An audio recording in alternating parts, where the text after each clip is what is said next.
Travailler en couple, est-ce que c'est de la bombe? Est-ce que c'est éclaté au sol? On va en parler dans cette vidéo. C'est une question que beaucoup de gens nous posent vu qu'avec Finou, on a monté notre entreprise, nos entreprises ensemble. On fait tout ensemble, on vit ensemble, on est toute la journée ensemble, on voyage ensemble. Et du coup, on travaille en couple. Je sais que vous êtes très curieux sur ce sujet. Donc on va tenter de vous dire les avantages et les inconvénients du travail en couple. On parle de notre expérience. On est entrepreneur, donc on travaille en couple dans les mêmes entreprises, on a tous nos projets en commun pour que vous ayez un peu de contexte. Et on va vous donner d'abord les avantages spontanés, comme ça on n'a rien écrit, c'est en freestyle total. Et ensuite on vous donnera les inconvénients, la partie la plus drôle sûrement.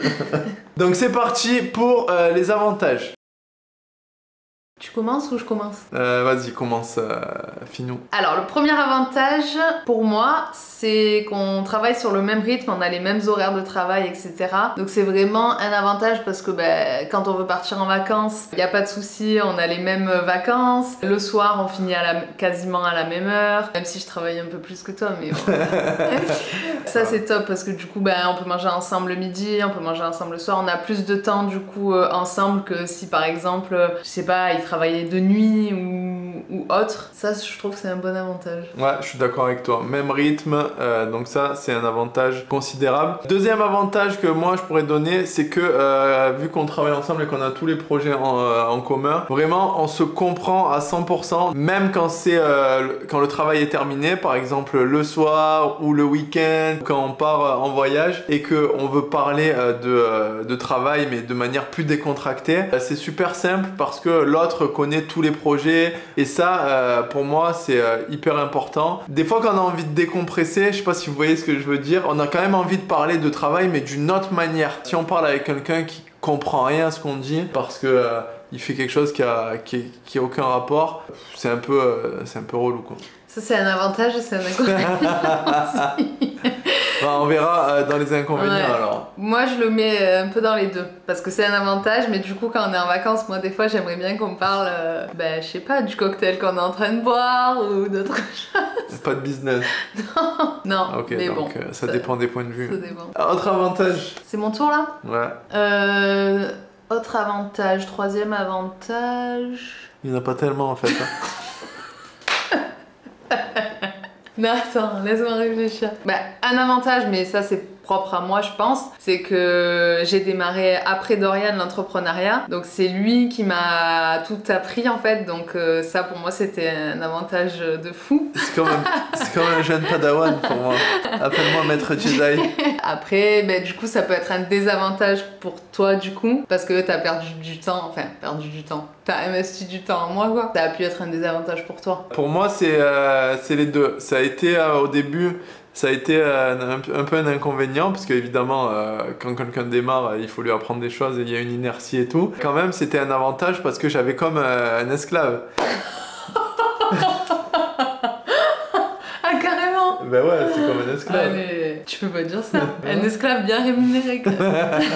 Au final, c'est vraiment un avantage parce que, en plus, nous, vu qu'on travaille sur Internet, c'est notre propre entreprise, on doit gérer nos réseaux sociaux, etc. Elle s'en est occupée beaucoup et du coup, c'est super facile la communication. Elle me connaît, elle peut prendre, par exemple, mon Instagram, mon YouTube, mes réseaux sociaux et répondre à ma place. Et la personne se dit vraiment, c'est lui parce que de toute façon, elle dit exactement ce que j'aurais dit. Elle connaît les moindres détails. Donc ça, je dirais, c'est un avantage. Je suis un peu ton clone, quoi. Ouais, mon clone en plus fraîche.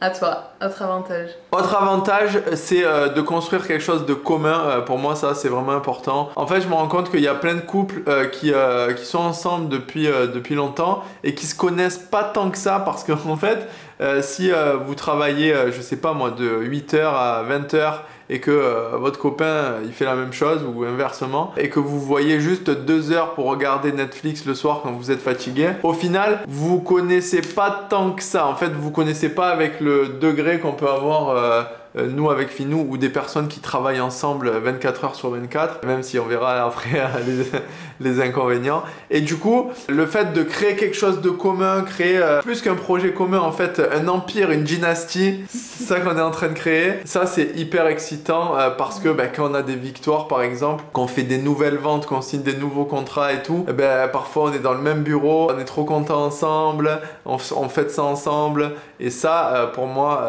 c'est exceptionnel. J'ai la larme à l'œil. Un autre avantage, je dirais, c'est qu'on est hyper complémentaires. Ça, c'est un avantage quand on s'associe à deux quand même, parce que si on était bons tous les deux dans la même chose, l'association, elle sert à rien, mais bon, elle est moins efficace. Et là, c'est vrai qu'on a chacun nos qualités, nos défauts. On se complète bien, donc ça c'est un gros avantage. Les trucs où toi t'es bon, moi je suis moins bonne, les trucs où moi j'excelle, toi tu es un peu naze.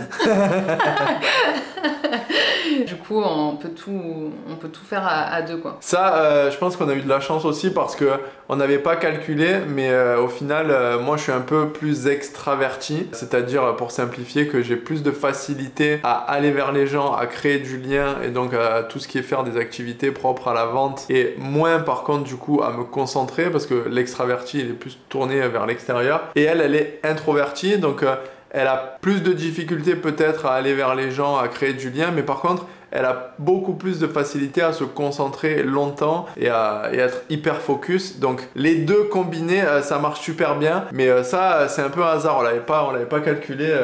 Mais du coup, ça tombe bien. Je sais pas comment ça peut se passer pour deux personnes extraverties ou deux personnes introverties. Si vous êtes salarié, c'est peut-être pas très grave. Mais si vous êtes dans l'entrepreneuriat, l'entrepreneuriat, il y a quand même toujours une partie vente et toujours une partie production. Et donc nous, ça match bien. Ça fait vente pour moi et production pour Finou. Si vous êtes deux introvertis dans l'entrepreneuriat, ça peut être peut-être un peu plus difficile et pareil si vous êtes deux extravertis. Mais bon, j'imagine qu'il y a toujours des solutions. Dites-nous en commentaire d'ailleurs si vous connaissez des cas comme ça ou si vous êtes dans ce cas. Après, même si t'es introverti, c'est pas le truc d'être introverti ou extraverti. Tu peux être introverti et être bon en vente, et être extraverti et être bon en production. C'est que ça, oui, c'est nos personnalités, enfin nos traits de caractère. Mais en plus de ça, on a des domaines de compétences qui nous plaisent plus et qui sont... Enfin, moi j'ai des choses qui me plaisent plus et que toi tu n'aimes pas faire. C'est vrai. Ouais. Et inversement. Non mais c'est vrai. Ça va au-delà, je pense, aussi de l'introverti ou l'extraverti. Ouais. Autre avantage extrêmement important, mais je sais pas si ça s'applique à tous les gens qui travaillent en couple, mais pour nous qui travaillons donc dans l'entrepreneuriat sur internet, ça c'est un avantage que j'échangerai pour rien au monde. C'est trop de suspense. Je veux savoir qu'est-ce que c'est. Ah c'est bon ça. C'est le fait de pouvoir travailler d'où on veut et du coup si on décide demain d'aller travailler à Los Angeles ou à Bali ou à l'île Maurice, peu importe, aujourd'hui on est au Mexique sur la côte Caraïbe à Playa del Carmen, on pourrait le faire sans problème, sans remettre en cause notre projet de vie puisque de toute façon on partirait ensemble et donc ça c'est un vrai avantage à travailler en couple et à travailler sur internet. Oui, il n'y en a pas un qui doit sacrifier sa carrière ou admettons si moi je suis fixe en France et que toi tu veux aller vivre à Bali, ça poserait problème quoi. Ouais, c'est clair. Ouais, on pourrait plus être ensemble. Relation sur Zoom. Ça marche, relation sur Zoom? Ouais, ça doit marcher. Hein. Avec le forfait premium? Je sais pas, non, ça marche pas. Ça. Donc ça, c'est un vrai avantage, mais c'est pas juste le fait de travailler en couple, c'est plusieurs choses combinées. Mais on peut passer aux inconvénients, je crois. Hein. Pour pas que ça soit trop long, on va passer aux inconvénients de travailler en couple. Premier inconvénient, mais ça c'est plus lié au fait de travailler dans le même bureau. C'est pas forcément lié au fait de travailler ensemble, enfin pour le même projet, la même entreprise, etc. Travailler dans le même bureau, ça peut être un inconvénient parce qu'on se déconcentre énormément. On a tendance à se parler, donc on est l'un en face de l'autre. On a tendance à se déconcentrer. Moi, dès que je vois un truc, je lui dis, lui dès qu'il veut me montrer quelque chose, il me montre et ça déconcentre l'autre de sa tâche et ça c'est un inconvénient. inconvénients quand même. Ouais, c'est clair. Bon, après, on a essayé toutes les configurations, c'est-à-dire qu'on a essayé de travailler chacun dans son bureau. Et ça, c'était bien pour la concentration, mais parfois, c'était un peu moins fun, donc on se sentait trop esselé. Donc après, on a fait les deux dans le même bureau. Il y a l'inconvénient que parfois, on se parle. Après, on essaye de pas trop se parler quand l'autre a les écouteurs, même si on le respecte pas toujours, mais on essaye en général de faire ça. C'est déjà assez solitaire, l'aventure de l'entrepreneuriat, donc on a choisi au final de travailler dans le même bureau pour profiter des énergies communes et de la synergie incroyable de notre couple.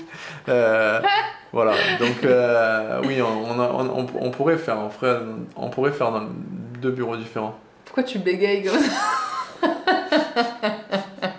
Il veut pas être tout seul, il veut pas. Ouais, c'est moi, c'est ça. Ouais, ouais on pourrait. Hein.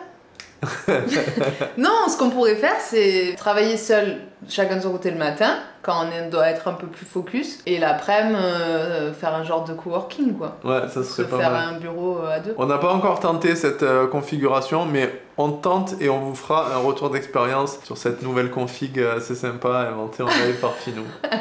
Le coworking de couple, est-ce que ça vaut le coup? À toi, deuxième inconvénient. Un inconvénient majeur. Parfois, on se laisse trop aller à nos états émotionnels et on va les partager. Par exemple, quand on est énervé, etc., il y a un truc qui marche pas sur l'ordi, etc., on va dire « Ah, ça marche pas, j'en ai marre, etc. » Ça peut déconcentrer l'autre. Vu qu'on est en couple, parfois on a envie de régler le problème de l'autre, mais en même temps, on a envie de le laisser dans la merde pour pouvoir se concentrer, nous, sur notre truc. C'est un peu dérangeant parce que moi, quand elle fait ça, je lui reproche. Et après, moi, quand je fais ça, elle me reproche aussi. Et c'est vrai que quand on travaille sur Internet, etc., il y a toujours des challenges, des problèmes. Il suffit qu'il y en ait un qui dise « Putain, ça marche pas, ce truc, il me fait chier, etc. » pour que l'autre, il soit déconcentré en mode « Mais qu'est-ce qu'il y a? Mais qu'est-ce qu'il y a? Mais qu'est-ce que tu fais ?» Et bref, ça, c'est pas top. C'est un peu une thérapie, quoi. Une thérapie de couple. La caméra, c'est le psychologue. Troisième désavantage, je dirais que c'est de devoir prendre constamment des décisions communes. Il n'y a pas forcément besoin qu'elles soient communes, mais vu qu'on est en couple et que la plupart des décisions on les prend ensemble, dans le business c'est un peu pareil et du coup ça ralentit un peu des fois la prise de décision. Je suis d'accord avec ça. Après on a quand même décidé, vu qu'on travaille à deux sur deux business en gros, que c'est moi qui prends les décisions sur l'un des business et c'est elle qui prend les décisions sur l'autre des business. Des fois c'est difficile à respecter parce que on est tellement impliqué au final dans les deux que chacun a envie de donner son avis. Et puis même quand on se laisse prendre la décision, l'autre va quand même dire « Ok, comme tu veux ». Vous voyez ce genre de truc en mode ok, pas du tout de bonne foi. Ça c'est vrai que c'est pas terrible. Ouais. Il faut qu'on progresse, il faut qu'on ait plus de discipline sur ça. Genre dans tel business numéro 1, moi je suis le boss et toi t'as rien à dire. Genre, et dans le numéro 2, c'est moi la boss. Voilà, exactement. Non, ça... Un autre désavantage, donc ça revient à l'avantage qu'on a cité au tout début, du coup, c'est de quand on part en vacances ou quand c'est le week-end ou autre, du coup on parle beaucoup de boulot et de business, alors que moi des fois j'aimerais qu'on parle d'autre chose. Toi, c'est vrai que tu t'en fous. Moi c'est un avantage pour moi. Comme quoi chacun le met dans... Chacun voit midi à sa porte. Chacun voit midi à sa porte et Pierre qui roule n'amasse pas plus. Non mais ouais, moi des fois j'aimerais bien couper, mais même si j'aime bien travailler le week-end, etc., ça me dérange pas. Mais des fois j'aimerais avoir une vraie coupure, tu vois. Je comprends ta démarche. En fait, il y a pas beaucoup de désavantages. Non, en fait c'est incroyable, vous devriez tous faire ça. Oui, un truc à prendre en compte, c'est ni un avantage ni un désavantage, c'est plutôt une mise en garde. C'est que pour travailler en couple, faut quand même être un couple solide. Parce que l'entrepreneuriat, c'est des hauts, des bas. Enfin, comme il disait tout à l'heure, on célèbre les victoires, ça c'est de la bombe. Et quand aussi il y a des choses qui vont moins bien, ça peut créer des tensions, etc. Donc faut arriver à faire la part des choses entre le pro et le perso, même si tout est relié, c'est important. Ouais, c'est clair.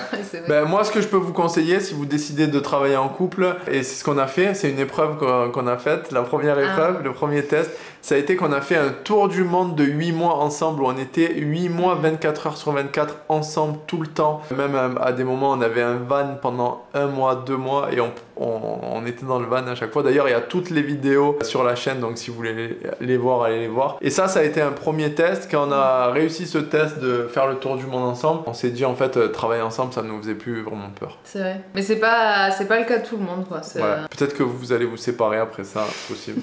Mais bon, au final, c'est pas une mauvaise chose de se séparer si... Qu'est-ce que tu racontes?